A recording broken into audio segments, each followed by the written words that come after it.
Good morning, everybody. Thank you so much for coming today. I am so excited to be announcing that this is the very first session of a new seminar series hosted by the Australian Institute for Machine Learning in conjunction with Women's and Children's Hospital. It is called AI on the Ground. This is going to be an interdisciplinary seminar focusing on real-world issues implementing AI machine learning technologies into clinical spaces. And we'll be featuring speakers from across the globe in data science, in implementation science, in ethics, human factors, any field that is pertinent to the implementation of AI. So huge thank you to Hillary, to Miguel, to Dana for helping me organize this session. And thank you as well to our director, Simon Lucy, for support. So I'd like to open the session by acknowledging that the land that we meet on today is the land of the Kaurna peoples. Always was Kaurna land, always will be. And we acknowledge the cultural authority of all Aboriginal and Torres Strait Islander peoples, and I extend my respects to those who are in the audience today. I'd also like to extend my respect to the Kaurna people and express my gratitude for this land on which I now call home here in Adelaide, South Australia. Tradition from Canada is to speak to the importance of the land acknowledgement relative to the topic. So our topic today focuses on diversity and equity representation. So in the spirit of reconciliation, we want to recognize the contributions of Aboriginal people as the first scientists in this nation. So just out of curiosity, does anybody know who invented the programming language R? Nobody? Okay. George Littleton and Ross Ihaka. George Littleton is actually Canadian, so a little proud of my heritage as well. Ross Ihaka is from Auckland, New Zealand, and his heritage is Niatakahanuhu and Rangitaane and Ngāti Pakeha. So really proud to have those origins today. So equity is at the heart of our session today, and I'm really excited to announce our distinguished speakers, Dr. Xiao Liu and Alastair Denniston. They co-lead the AI and Digital Health Policy and Research Group at the University Hospitals Birmingham, where they focus on safety, effectiveness, and equity for AI and health. Dr. Xiao Liu is an associate professor in AI and digital health technologies at the University of Birmingham. And Alastair Denniston is professor of regulatory science and innovation at the University of Birmingham and jointly leads the research group with Xiao.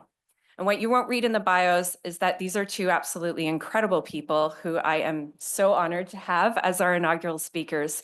They are people who, ever since I met them, have been deeply, deeply devoted to good evidence for AI, facilitating innovation while respecting patient privacy, and above all, a foremost commitment to fairness and to equity. So delighted to announce Dr. Xiao Liu, Dr. Alastair Denniston.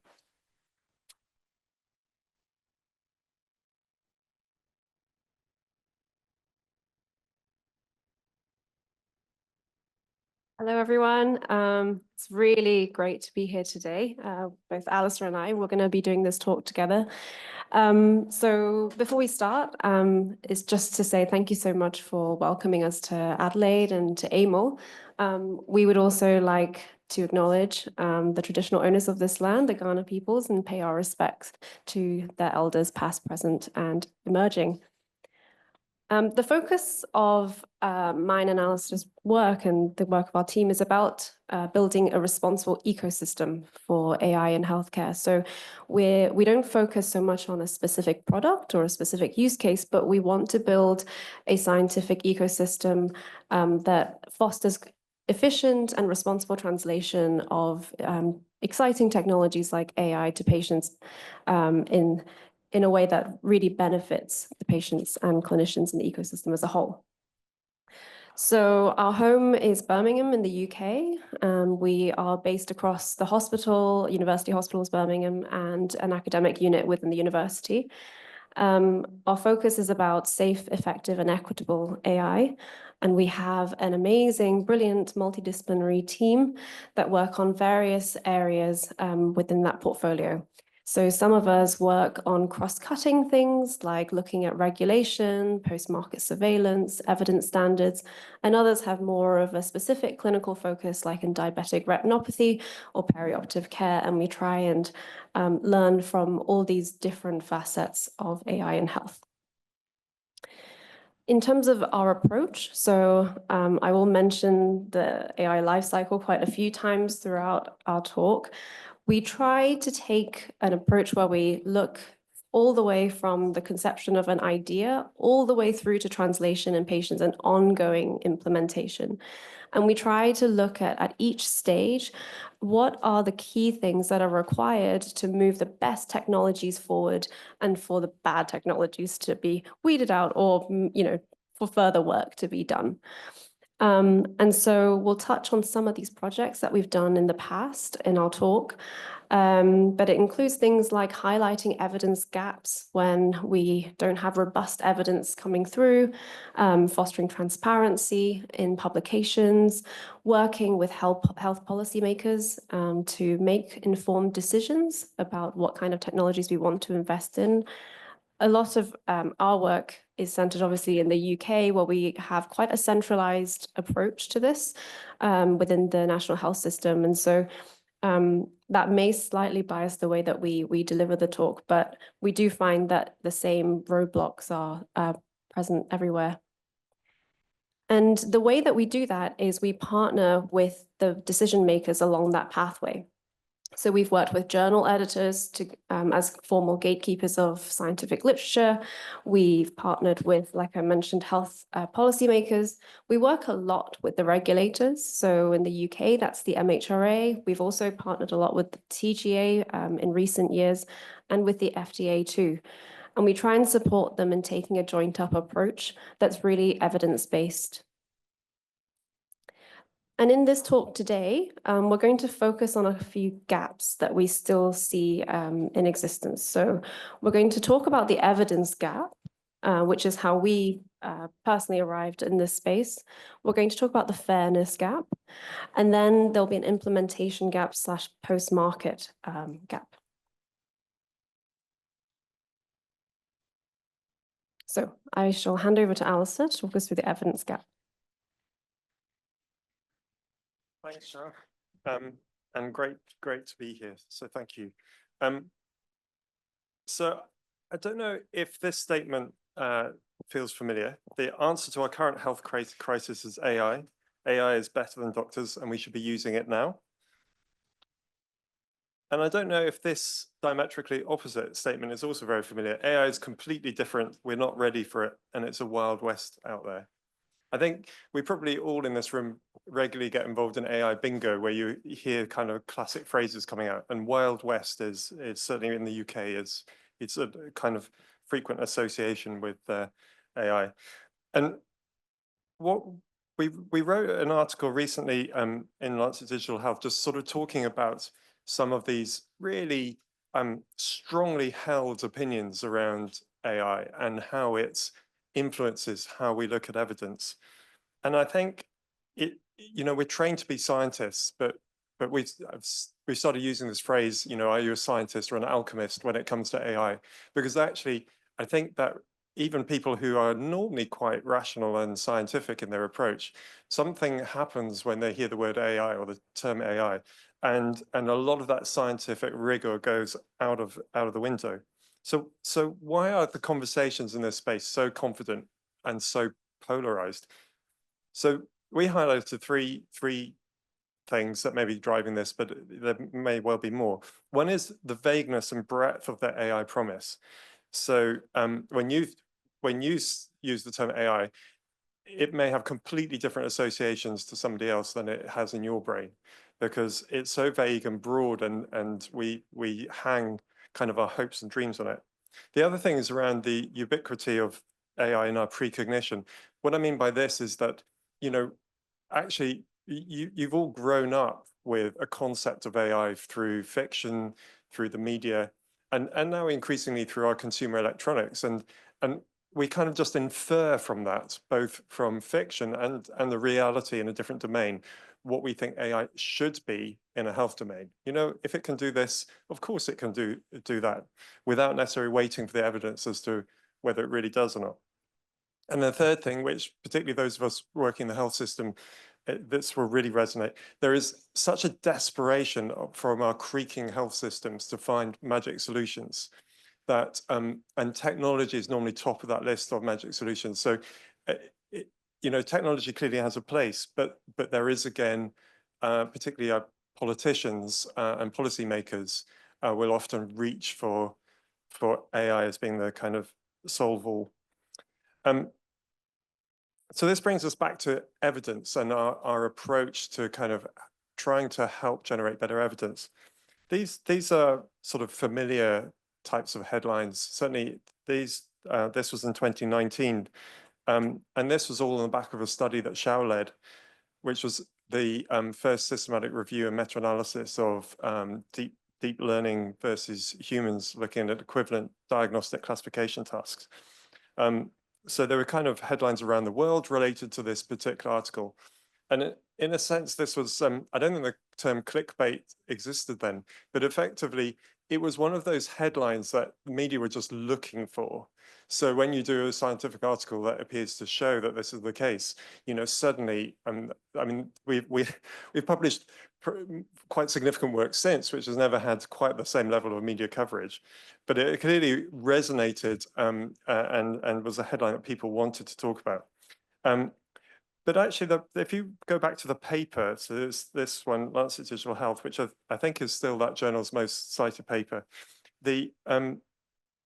What we found was that when you looked at the best well-designed studies with minimal levels of bias, that actually, yes, deep learning algorithms could be non-inferior to healthcare professionals doing the same diagnostic task and on the same data set.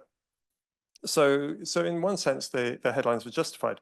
But actually, the more important finding from our point of view was that of these 20,000 plus studies, there were only 69 studies that were sufficiently consistent and that allowed for meta-analysis. Now, to be fair, that's partly which diagnostic tasks they were using. And then when you dug down deeper, only 25 of those undertook any form of external validation. And bizarrely, and then only 14 of those were external validation of the same test set. So generously, you could say that slightly less than 1% was sufficiently well designed to provide reliable evidence of performance. And actually, it's probably even more like 0.1%. So the point here was less about, okay, what are those 1% of studies telling us? It was more that 99% of these studies that are generating headlines and changing the cultural consciousness of what AI is actually are not trustworthy. At least, you know, we could not have confidence on them if we applied the same level of scientific rigor as we would to any other technology. And remember, these are studies that were published, okay? So these weren't, these were just preprints. Actually, at this point, we weren't taking preprints. These had got through the full peer review editorial. And actually, it was about the same time that people were starting talking about, is this all hype? And there was real concern from the editors that actually they didn't have sufficient gatekeeping anymore. And part of that was around the expertise of the reviewers that they were reaching out to. So one of the things that we did through that project was to try and identify what are the areas, not only where these things were failing standard scientific evaluation, as with any other intervention and paper, but what were the areas where actually we in this room would be looking for as hallmarks of a paper that was appropriate reporting for machine learning intervention, and highlighted things including being really clear about the inclusion exclusion criteria of participants and of images. What we were seeing was quite a lot of selection. So essentially the results that were reported were kind of best case scenarios. So the fact that your algorithm just returned no result on 40% of images, well, actually you just ignored that and said, well, on the 60% of images that I got result, actually my diagnostic accuracy was very good. So it was that kind of thing that was just seemed to be standard practice in a lot of these papers. Sometimes it wouldn't report how they split the data sets, or even if they split at all, if there was kind of external validation and so on.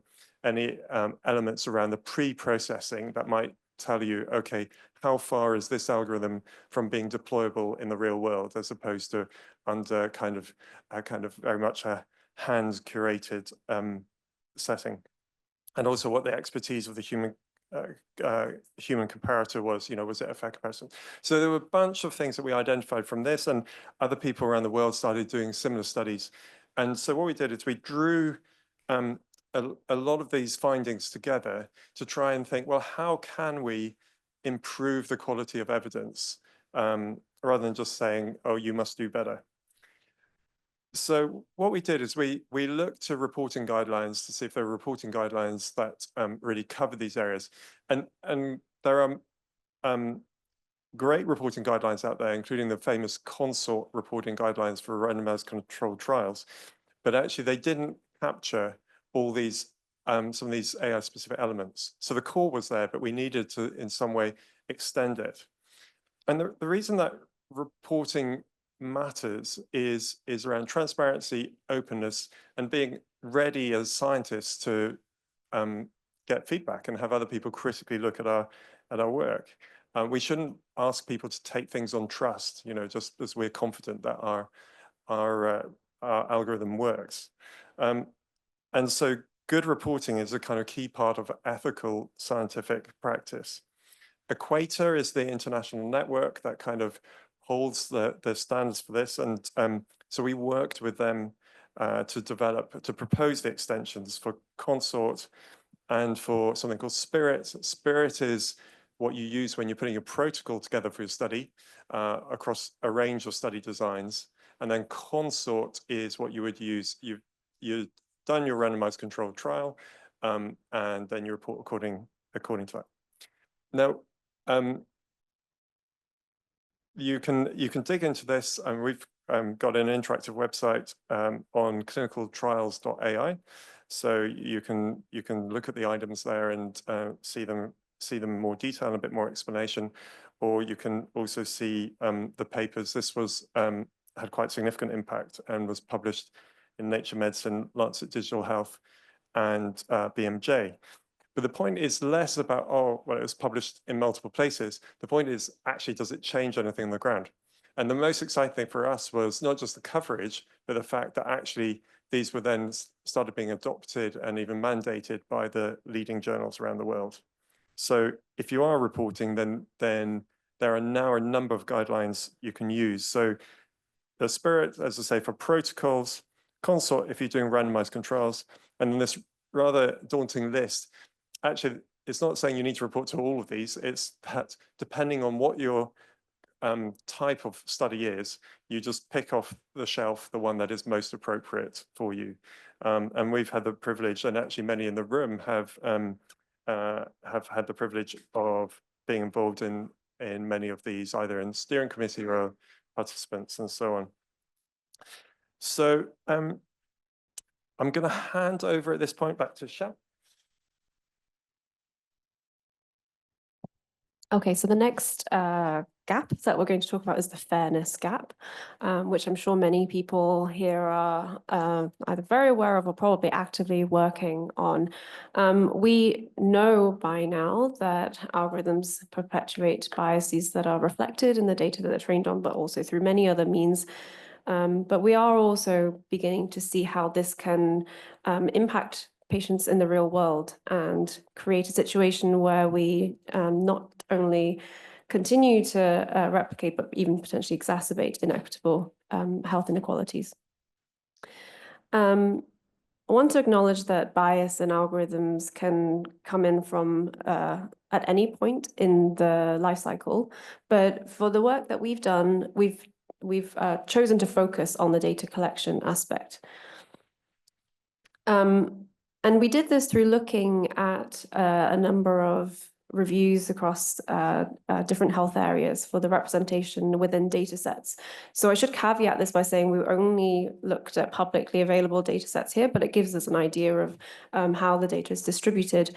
So we looked at data sets representing breast cancer for mammography, ophthalmic imaging, COVID-19, which are primarily chest imaging data sets, heart failure, so a variety of different cardiovascular data sets, and skin cancer imaging. And the top line is that there's disparate representation across countries for each of these, but also a major problem that we found was that there was poor representation of different demographics, but even more often, we just couldn't tell because the information was not reported and not featured within the metadata. So we've published a number of these studies now, and others have also looked at data sets, for example, in clinical text and found similar things. So a lot of our data sets are concentrated in North America, China, some in Europe, very few across the continent of Africa. And I think we did find some dermatology and COVID data from open access data from Australia and New Zealand, but actually I think none in ophthalmology and the mammography mapping exercise. And so we wanted to draw attention to this problem and really highlight the potential consequences of it. And so Alastair and I wrote about this concept of health data poverty, which we described as the inability for individuals or groups or populations to benefit from data-driven discoveries and innovations due to insufficient data that are representative of them. And that includes both being present within the data set, but also being described and annotated in a way that truly reflects the identity of those people. We also wrote an editorial about this called the Global Health Data Divide when we published, New England Journal of Medicine AI published a recent paper of this on language data sets. But just want to kind of reposition the framing of this. On the one hand, this is a problem as we're trying to build innovations and learn from the data and build algorithms off it. But we can also consider the imperfections, if you want to call it, of these data sets as a learning opportunity, because what they are reflecting is biases within our health system. And so I like to think of data sets and algorithms not just as innovations and tools in their own right, but also as a bit of a mirror reflecting the reality of our health system today. And often we get this narrative of like, oh, how do we solve this problem? We just need better data sets. We just need more representative data. We just need bigger and more quantity, essentially. But you kind of get this narrative like, fix the data, fix the algorithm. But if we think of the algorithms and the data sets as a reflection of what's actually happening in the real world, well, if you look in the mirror and you notice a crease or a stain on your shirt, you don't go and fix the mirror. You don't go and wipe it off the mirror. You go back to that shirt and you iron out your crease or you remove that stain. And so whilst we can use these as tools to help us understand the state of our society and our health system, we need to go back to the root of that problem to fix it. So Standing Together was a project that we've been working on for the last 2 years, and we have many collaborators in this room, and Melissa and Lauren being part of this project. And this was an initiative that we did to try and increase transparency of bias and limitations within data sets. So it was not to necessarily fix the biases, it was to improve transparency of limitations. And the idea was that so that people who are looking to use that data for their research or for training algorithms would be able to make more informed choices about the appropriateness of the data, and then take the necessary actions to mitigate the risks that those biases may translate to health inequalities. And so, as well as the dataset mapping that we did, we ran a big consensus project, and this included over 350 contributors from 58 countries across different disciplines. So we spoke to regulators, we spoke to data scientists, to clinicians. We had a patient public committee as well as an international advisory group. We wanted to make sure that the recommendations that came out of this were generalizable across different geographies and cultures and populations. And the recommendations are currently being editorialized. So we have had a heads up that it will likely be published in December. But just to give you an idea of the kinds of things that it includes, we made recommendations in 2 parts. So the first part is around how can we document our data sets well enough that anyone can come along and judge its potential limitations and how it might impact the research question that they're looking to investigate, or the algorithm they're planning to develop or test. And then the second part is geared towards the use of those data sets. So how can we encourage better practices in testing for biases, looking at doing things like subgroup analyses, and then thinking about how that risk can be mitigated when implemented into care. So the audience for these two parts are slightly different. So if you're looking to curate a data set, then it's the first part that's more relevant. And then if you're looking to use the data set for a specific purpose, then it's the second part that matters.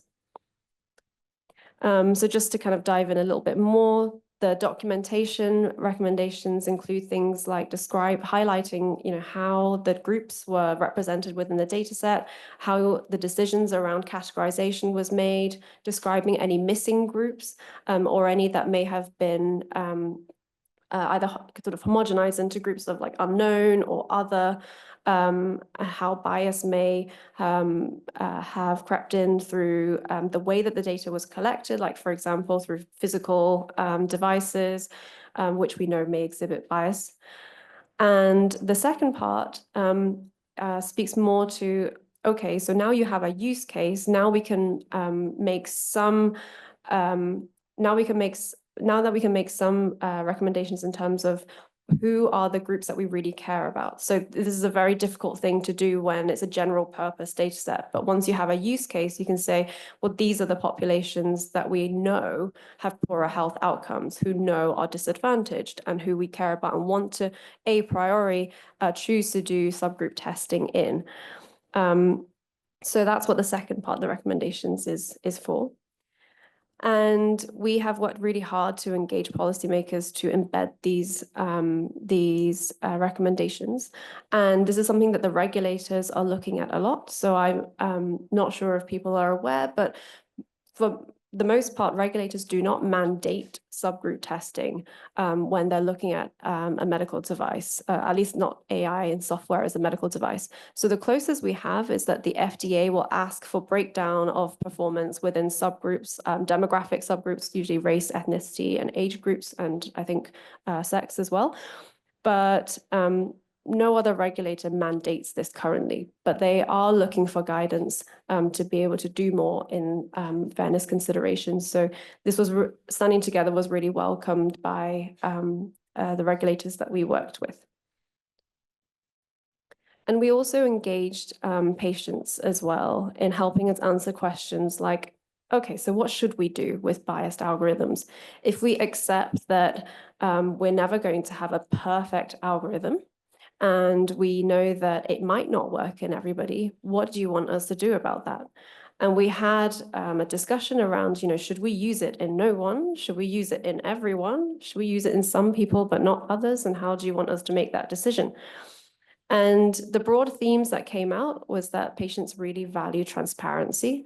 They don't take the polar views of you should use it in everyone or you should use it in no one. But what they want is that accepting that this is not perfect, we want to know about it. And we want an opportunity to discuss that risk with a human clinician, someone who's involved in our care, who can talk us through the risk and help me evaluate whether that's a risk that I want to take.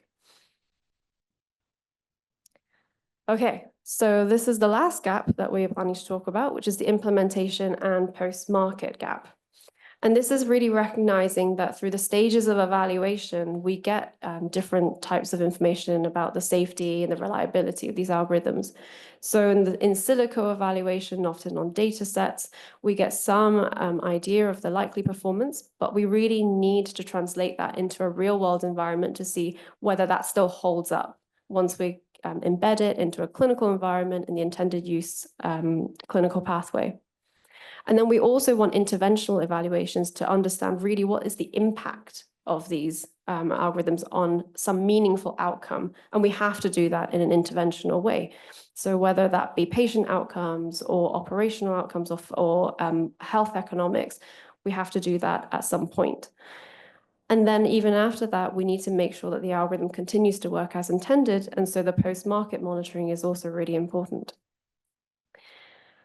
And if we take it that the manufacturer or the product owner's performance claims is likely going to be the top that it's probably going to be, we know that once you translate to a local deployment, that usually drops a bit.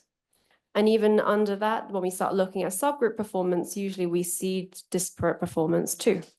And then there's the whole kind of bottom of the iceberg of unknown risks that we need to understand, like, do we have the capability to monitor it? And so a few years ago, Melissa, Lauren, and I, and Alastair, and a few collaborators from the UK and the US worked on a framework called the Medical Algorithmic Audit, which was to take a systematic way for health systems to collaborate with algorithm developers to define how we're going to monitor the performance of an algorithm in a clinical environment, how we're going to set up the data pipelines to make sure that we can measure errors if they do arise, and then systematically look for different ways to explore those errors to see if there are failure modes that we're picking up, which may not be specific to the algorithm, but may be specific to the health system or the way that we're using the model. And so the ways that we recommend testing is multi-pronged, because often this is a very exploratory thing in nature. And so it includes things like case-by-case inspection of specific error cases to try and figure out, is there a pattern to this? Is there something that's common within these error cases that's modifiable? But also to do subgroup testing, so to look for things that we have a suspicion may affect the algorithm performance and test for those in a predefined way. And there's also adversarial testing, which is kind of an intentional way of testing suspected failure modes. So, for example, using explainability methods, using counterfactuals, and so on. And so in the hospital where Alastair and I work, we've been doing this for a dermatology diagnostic algorithm for the last few years. And we've been using this as a systematic way to monitor its performance and try and understand the error cases that we found since its deployment in COVID. This is just an example. And a project that I'm very excited about is something that we're just kicking off with Melissa. Actually, quite a few people at AIML are involved. I think also Lyle and Lauren and Caroline and Lara. Have I forgotten anyone? Which is around the translational trial. So this is about when you decide that you want to implement an algorithm in a health setting. Can we take more of a socio-technical approach to testing its integration into a clinical pathway and focus not just on the technical aspects and the performance aspects, but also things like human-computer interaction, health economics, and all these other holistic aspects of translation into a clinical pathway. Okay, it's the last section. So we're coming to just the very last bit. Just seeing Xiao present some of the work around the algorithmic audit.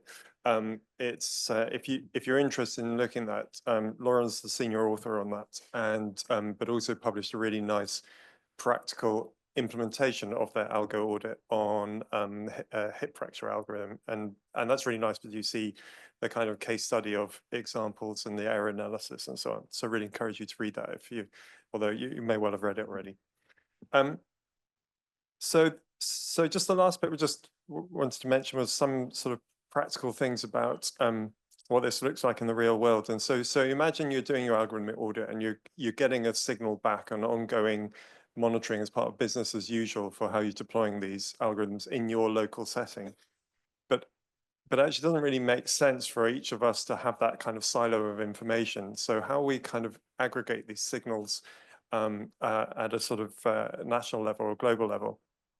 So this is, I've only got preliminary results on this so far, but these are two systematic reviews that Dr. Kale from our team is leading. One is looking at what signals we can find around safety and adverse events in the published literature. And then Similarly, it's looking at what can we find from the regulators' device databases. So again, you may not be aware, but there are a number of regulators that have public-facing lists of the devices they approve.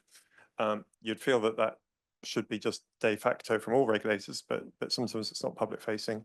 And then some of those regulators also publish adverse events openly as well. They all do it differently. There's not a harmonized system. So it's actually been a really a sort of labor of love to try and get this information. In terms of RCTs, the preliminary results so far is that of this the number of studies we identified, 17,000, that actually only 131 of those studies actually do comment on reporting adverse events. And essentially you get down to 48 RCTs reporting 26 of which specifically report adverse events, and the remaining 22 provide some sort of error analysis. And across those, you're seeing about 1,200 AEs being reported. But what you'll notice is that it's about the same in the control arm. So what we're now doing is digging into these and seeing, are there kind of, does this actually tell us anything at all? Are there consistent signals for specific types of technology? And we'll take it from there. Then in parallel, we're looking at the regulatory databases. So the middle column is Australia, TGA, 120 relevant software as medical device, of which 13 were reported with adverse events. And again, what we're doing is we're classifying these according to something called the IMDRF classification system for adverse events. Again, looking at where are the signals that we're seeing. But the most important thing, I think, to take away from this is all that's telling us is profile of the events that are being reported. This is absolutely the tip of the iceberg. We know from experience of working in hospitals that physicians and health professionals are pretty bad at reporting adverse events generally. It's kind of, we just accept that things don't always work or that things go wrong. We're reasonably good at doing reporting adverse events relating to drug if they're kind of significant. We're rubbish at doing it for devices, and we almost never do it for software. So so what this will tell us is really, okay, of that tip of the iceberg, what's the profile look like? What kind of errors do we need to be looking out for? But it's not going to give us the kind of signal we need. And what we're arguing to regulators is we need to go from this kind of what's basically a complaints procedure, which is, you know, effectively how most of our adverse event reporting systems work, to something that is more prospective and systematic, more like the audit approach that Xiao presented. So the last project, and this is just one slide, that one of the things we've really seen as we've worked through in different health institutions across particularly the UK, but we kind of hear the same things from our global friends, is there's huge uncertainty as to kind of the readiness of a particular health institution or even different departments within that health institution to deploy particular AI technologies. And the level of confidence that a department has that they can deploy AI is actually not necessarily related at all to their actual capability to deploy those technologies. So working with our national health system, we've been funded to another project that Xiao's leading, but to prepare an AI readiness checklist. And the idea is that this is not a kind of auditable standard that somebody externally comes in and says, oh yeah, you're ready now. It's a tool that within an institution, you can kind of self-assess against a number of key capabilities and go, yeah, okay, now we're ready. And also different parts of that organization can communicate with each other and provide a kind of consistent way of addressing those key criteria. So it means whether you're the CEO of the organization, whether you're a clinical champion deploying it, whether you're part of the technical team, you have an agreed language and agreed sense of when you're ready. So that's it from us. We'd be delighted to take questions. It's an absolute privilege to be here. Thank you very much.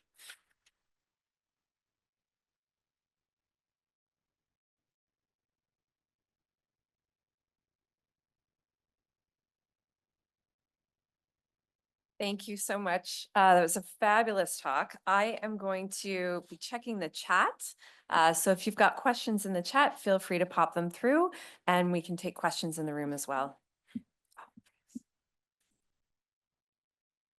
So I can see you proposed the 4 Ps, right? So your whole mission is to maybe improve, intervene at all the 4 P levels. Are you doing that as a human or use AI to help you? I wish there was an AI that could address all 4 Ps. I think no. So I'm going to step back a minute and then I'll answer the question. So what we're seeing where we work across the UK is that there's massive variability in terms of readiness for AI. And if you were to plot like appetite for AI and readiness for AI, it's like all over the place. So one of the things that we're trying to do is to somewhat standardize at least the understanding of what's required to deploy this responsibly. And I mean, our ethos on this is like, if you don't have the capabilities to do the due diligence, to do the governance, to be accountable, to monitor, then you are deploying AI at risk. And so it would be great if aspects of the 4 Ps can be automated or maybe housed in platforms, for example, that have those capabilities. I think that's a good thing, but a lot of it is around governance and people and institutional accountability. So some of it can't be as well. Yeah, so there are some AI methodologies can help. For example, causal AI that can help with the process, can help with finding out the loopholes in not only in the governance, but also people's skills, and also suggest what are the actions you can take, which can be with certain cost and time, you can review some truths, or action can be interventions to find out more. All counterfactual ones. So there are ones, but they are not at the moment. They are not mainstream ones. They are still under research. Yeah, So, I would love to see some of those tools be integrated if it can be helpful. Definitely. Did you want to say anything? No. We have a question from online from Kathy Leanne. Kathy asks, I would like to ask as an Aboriginal person, what questions should I be asking before or within AI implementation in my health service to ensure equity and not further compounding current racism, bias, and inequity? So I guess the question that all of us would be asking is, does it work for me? Does it improve or at least keep my standard of care the same, but hopefully improve? And I would be asking for transparency around what's being used, how it's been tested. Has it been tested? Do you have evidence that it works in people like me? And to ask to have a say as to how I want that implemented. Yeah. Anything else? I've got an interesting question about adoption of technology in general. So we would have seen in recent times in medicine, digitization, network transport, the internet and all these sort of things. Have you made any comparative studies about the disruptive nature of those previous technologies in comparison to AI? Short answer is no. But I think you're always learning, and I think one of the points is to not rush to AI exceptionalism, which is, I think, the default narrative around us, that this is completely different and we've never seen something like this before. So a lot of what you'll see is a lot of our work is around, okay, what already exists in terms of the systems, what already exists in terms of our knowledge of how we make use of an emerging technology, and what can we learn? So the thinking behind your question is exactly part of what we do. What is the same first, and then what is different? So I think it's both and. I think, but we haven't done those kind of formal studies. An interesting aspect of my role, when Melissa was introducing, this weird term, I'm the chair of regulatory science and innovation, which is cross-cutting. And most of the work I do there is not within the university so much, but is with the UK government. Who has a body called the Regulatory Horizons Council. And that body just exists to advise the UK government on areas where regulatory reform can support innovation. And they're focused on emerging technologies. So wearing that hat, we do a lot of cross-cutting work across like nuclear fusion, quantum technologies, engineering, biology, AI. And so that's quite nice to be able to apply exactly the kind of thinking that you were talking about.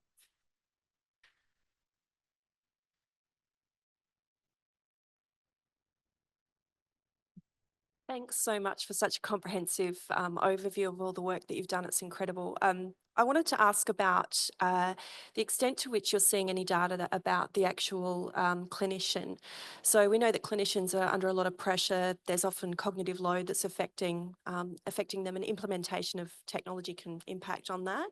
Is there much data looking at how implementation of models actually affects the clinician's cognition and then also their mental health as well? What's the moral hazard around implementation, and has that actually been looked at?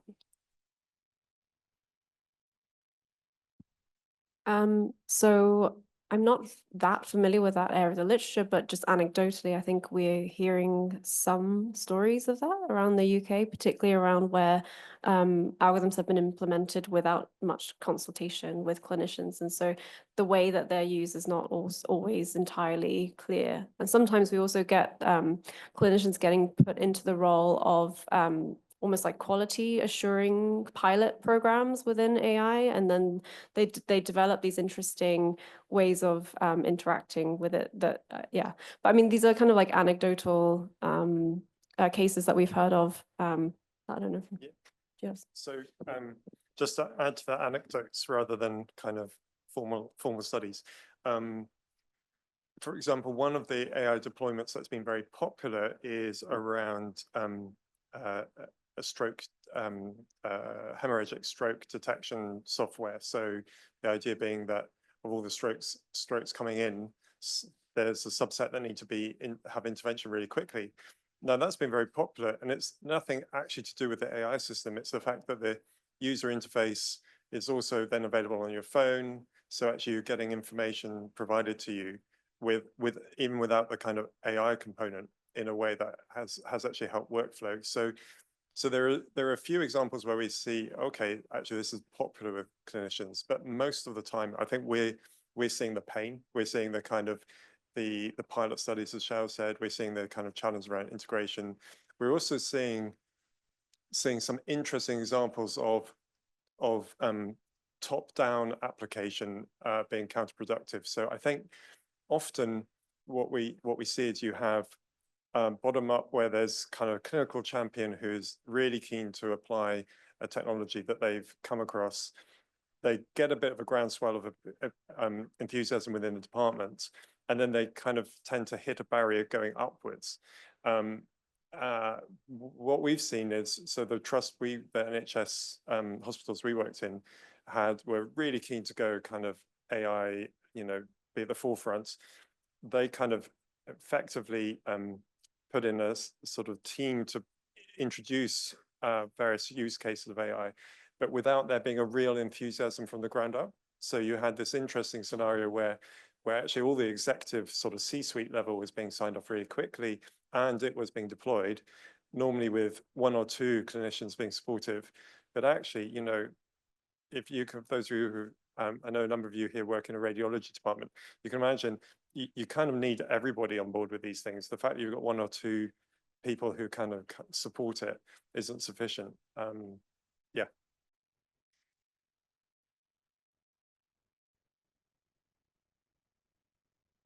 Hi, I was just curious, how did you do the 20,000 systematic review of 20,000 studies? How did that work? Oh, I couldn't. We're really good at reading. No, so the 20,000 was the number of papers that we picked up, and then not all of those will have been read in full. So we would have screened a lot of those out at the Title 1 abstract stage, as most systematic reviews, like you screen a lot out, right?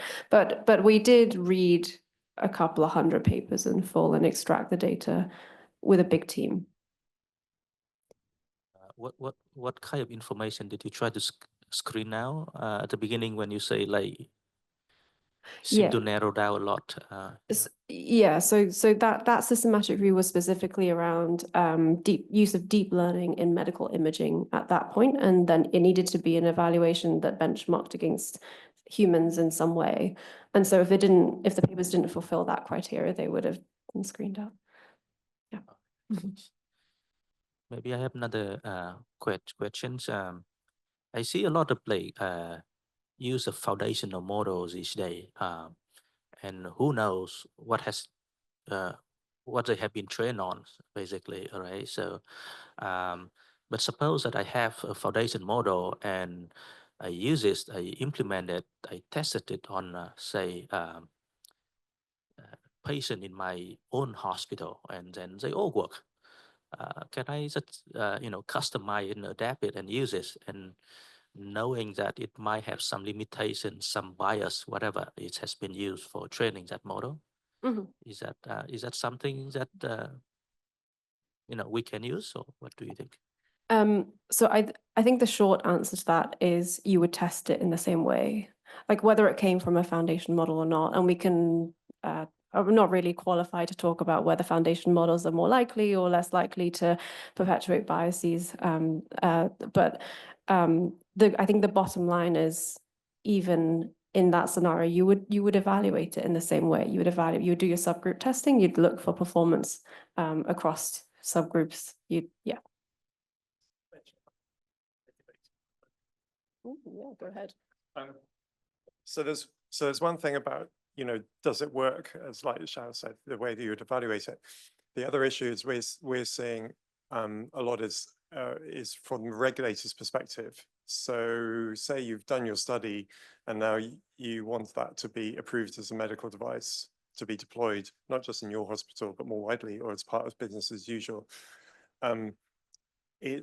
The regulators are really grappling with kind of how do they evaluate something that potentially, I mean, it depends what the type of foundation model is, but if we think of, say, large language models with potentially almost infinite inputs and almost infinite forms of output and quite a lot of uncertainty around the middle, is, how do you regulate that? That feels very different to regulators compared to what they're used to seeing.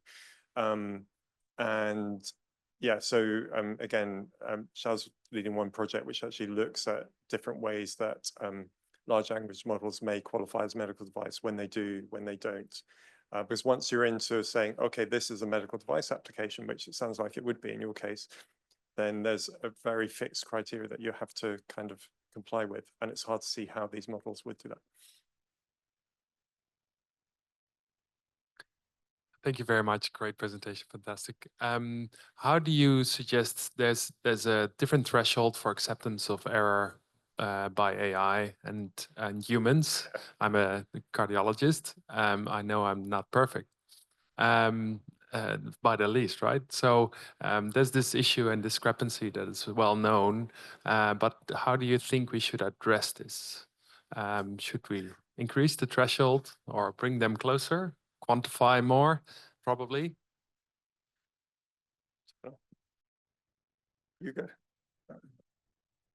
Yeah, I know that this topic is debated a lot, right? Like in terms of what is an appropriate way of achieving fairness and even how we define and measure fairness.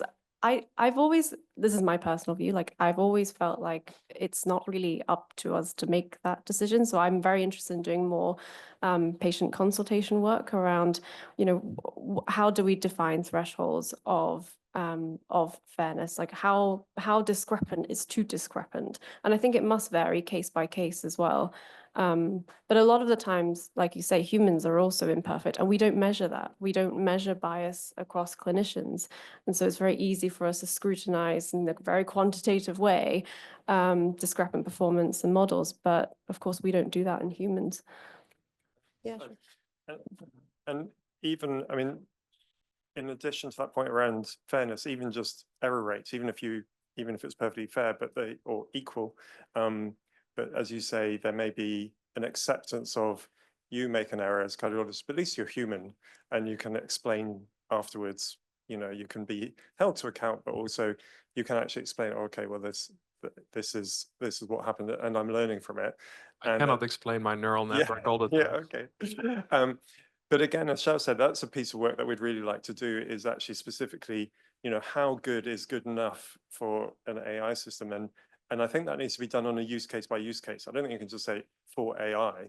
You have to say, okay, you're a patient with diabetes, you're coming for your annual screening. We can now match human performance, which we can for these algorithms. Is that good enough? Is that acceptable to you? And a group we work with have been doing some of that work, and most of the answer they've had back so far is the patients, the people with diabetes, want to know that when they come for their photos, that they're still seeing a human. They don't want that to just be robotic and an AI system. Actually, they were very relaxed about the image, the standardized image being read by a computer versus a human afterwards. But in other contexts, it might be quite different. So, yeah.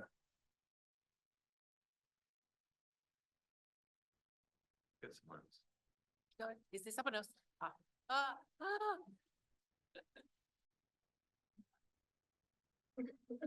Yeah, sorry, I just feel a little bit shy here. Thank you very much, first of all, for your very interesting presentation. I have a couple of questions for you. The first one is an educated guess. Do you have an estimated timeline where all these kinds of tools and technologies will be safe to be implemented in terms of accuracy and also in terms of safety? Will that depend pretty much of if the processes are established to make them safe? That will depend of relevant legislation as well as compliance. And also my second question is pretty much, what is the general goal? Is this the goal to use them just like a very highly accurate tool that can help practitioners just to speed up the diagnosis, or perhaps there are some instance where these technologies could be pushed a little bit further and perhaps just to automate the process, like completely, and trying just to not depend in a high level to a human, I mean a practitioner? Thank you very much. So a lot there. So maybe I start and then Xiao fills in all the gaps I miss. Oh, I was just going to say as well that kind of like you're being very courteous in kind of asking us questions and us giving answers. If you think we're talking absolute rubbish, please, other people put their hands up and say, well, yeah, but you missed this. So from our point of view, it can be a conversation. So timeline, I mean, in one sense, these products are already here. So at the last, if you look on the FDA website, I think there's just around 1,000 now market-approved products. TJ 120 software as medical device products that have some AI component. I think that was the last number I saw. So, so in terms of timeline, there will be more products coming downstream, but there's a lot that's here already. So, but I don't think the ones that are here already, we go, okay, well, we missed the boat on those. They're just there for deployment. I think actually we're all gatekeepers wherever we sit in the system, and it's something to be thought about. The I've completely forgotten your second question. Oh yeah, what we're trying to get. Can we do more? I think so. There's been a real focus on the sort of classic diagnostic classifier, and that may not, you know, that's kind of a nice task, I think, particularly technically. I think a lot of the unmet need, yeah, there is a unmet need around diagnosis, but a lot of it is around monitoring chronic conditions. So I think there's opportunity for kind of more monitoring applications. We're seeing that in ophthalmology. I'm an ophthalmologist by clinical background. And so the leading cause of blindness in most of the Western world is macular degeneration. And actually the diagnosis is like one visit, and thereafter you're on lifelong, which might be multiple decades of treatment and monitoring. So actually software that can do that in an automated way is actually probably a more useful technology than the diagnostic stage. So I think that's true. I think there's definitely opportunity around, and it doesn't even have to be machine learning, but more rules-based systems for kind of just automating sort of systems, including clinical workflow systems. So yeah, Xiao, anything? Yeah, I think the thing that's holding us back at the moment is that there was a while where it was the technical capability, and I think now it's so much more around the implementation, the effectiveness, like actually getting evidence of effectiveness and cost effectiveness. I think we have the products that will probably generate improved patient outcomes already in existence. What we haven't figured out yet is how we want to implement them in a way that we can be really assured that it's safe. And also, what cost makes sense, because this cost will impact the rest of the health system, and we need to get that balance, that calibration right. So I feel like the product's probably there already. I'm not sure, you know, exactly which one it is. And we know that these products are somewhat adaptable as well. So the likelihood that they will create improved patient outcomes is good. We need to see the evidence for that. I just want to really underline that point around cost. What we're seeing is really nice PowerPoint presentations being taken to the kind of the C-suite level of hospital systems, promising to solve all their problems for them through the application of AI technology, a range of types, diagnostics, LLMs, whatever. What those value propositions almost never include is any sense of the cost of implementation and the ongoing education and the ongoing quality assurance, the kind of auditing that we talked about. I mean, the hours that goes into these kind of auditing, and again, Lauren can speak to the experience with the hip fracture detection algorithm. That's a lot of time and cost, and actually skilling up a workforce. So the value proposition that I think is currently being put forward to our national bodies and to the hospitals is a long way from the actual value on the ground. And that's, of course, back to Xiao's point, that's assuming best case performance. So what happens when it's performing less well than that in your setting, or that performance is declining over time? So. All right. Thank you so much, everybody. Thank you for all your great questions. Thank you to our fabulous presenters. Thank you again to Hillary, Miguel, to Dana for helping with this seminar. We look forward to seeing you next month when one of my colleagues from Sick Kids will be presenting on machine learning medical directives in the emergency department. Thank you all. Have a great day.